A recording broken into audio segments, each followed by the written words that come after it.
పసిడి కాంతుల్లో పద్మావతమ్మ, పసిప్రాయముల వాడు గోవిందుడమ్మ.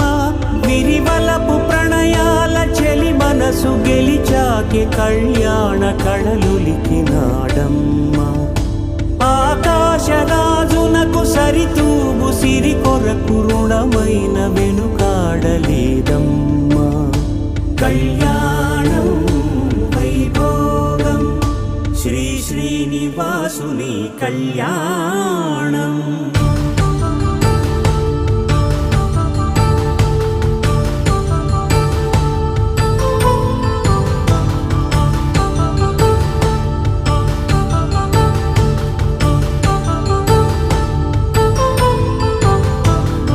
వేదమంత్రం అగ్ని సాక్ష్యం జరిపించు ఉత్సవానా